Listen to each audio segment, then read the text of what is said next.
Hello बच्चों, let's see this question. The question says give one example of multimolecular and macromolecular colloids. So इस question में क्या है, हमें एक example देना है multimolecular का और एक macromolecular colloids का. तो पहले हम key concept लिखते हैं. Key concept in this question is colloids. Colloids क्या होता है पहले हम वो discuss करेंगे. Colloids को हम ऐसे बोल सकते हैं basically कि इसके अंदर क्या होता है, ये mixtures होते हैं जिसमें माइक्रोस्कोपिकली डिस्पर्स जो इनसॉल्युबल पार्टिकल्स होते हैं एक सब्सटेंस के, वो सस्पेंडेड होते हैं दूसरे सब्सटेंस के अंदर. इसके दो फेजेस मतलब दो कंपोनेंट्स होते हैं. एक होता है डिस्पर्स्ड फेज बेसिकली वो होता है जो कोलॉइडल पार्टिकल की तरह एक्ट करता है, जो मॉलिक्यूल सस्पेंडेड होते हैं हमारे डिस्पर्जन मीडियम के अंदर. डिस्पर्जन मीडियम वो मीडियम है जिसके अंदर हमारे कोलॉइडल पार्टिकल्स क्या होते हैं, सस्पेंडेड होते हैं. Dispersion medium. तो इन दो कंपोनेंट से हमारा क्या कोलॉइड बनता है. अब ऑन द बेसिस ऑफ अगर हम प्रॉपर्टीज देखें कोलॉइड पार्टिकल्स की, हम इन्हें क्लासिफाई कर सकते हैं मल्टी मॉलिकुलर के अंदर और मैक्रोमॉलिकुलर और एसोसिएटेड कोलॉइड्स के अंदर. So on the basis of on the basis of properties of soul particles, properties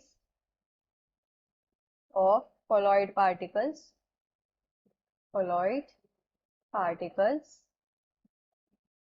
they are classified as,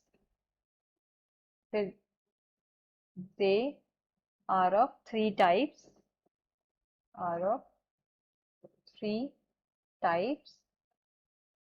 जिसमें फर्स्ट होता है हमारा मल्टी मॉलिक्यूलर.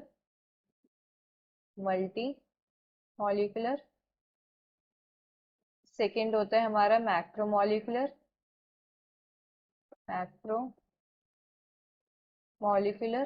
एंड थर्ड होता है हमारा एसोसिएटेड.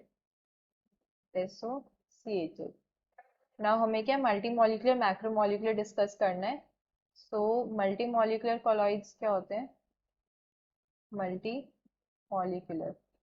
मॉलिक्यूलर कोलॉइड्स हम ऐसे बोल सकते हैं कि ये क्या होते हैं, लार्ज नंबर ऑफ एटम्स और मॉलिक्यूल्स के एग्रीगेशन से बनते हैं. Formed by aggregation of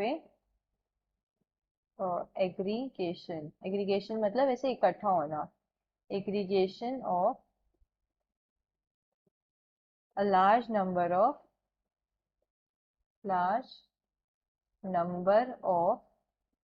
atoms or molecules.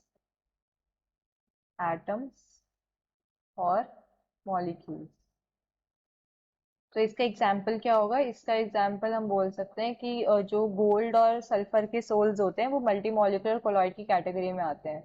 तो sols of gold and sulphur. और अगर हम मैक्रोमोलिकुलर कोलॉइड्स के बारे में बात करें कि मैक्रोमोलिकुलर कोलॉइड्स क्या होते हैं, मैक्रोमोलिकुलर. सो मैक्रोमोलिकुलर को हम ऐसे बोल सकते हैं कि ये जो मॉलिक्यूल्स होते हैं ये होते ही लार्ज साइज के हैं. So these are molecules of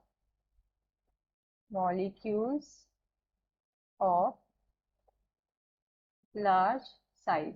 multi molecular के अंदर क्या होता है कि छोटे छोटे मॉलिक्यूल्स होते हैं, बहुत सारे, ये इकट्ठे होकर एग्रीगेट बनाते हैं और वो जो एग्रीगेट होता है वो कोलॉइड पार्टिकल की रेंज में आता है. बट मैक्रो मॉलिक्यूलर के अंदर मॉलिक्यूल्स ही इतने लार्ज साइज के होते हैं जो कोलॉइड पार्टिकल की रेंज में आते हैं. So these are molecules of large size. और इनका एग्जाम्पल क्या हो गया, मैक्रो मॉलिक्यूलर का एग्जाम्पल होता है रबर, नायलॉन. ये सब क्या है, मैक्रो मॉलिक्यूलर के एग्जाम्पल्स हैं. So hope you understood this well. Best of luck.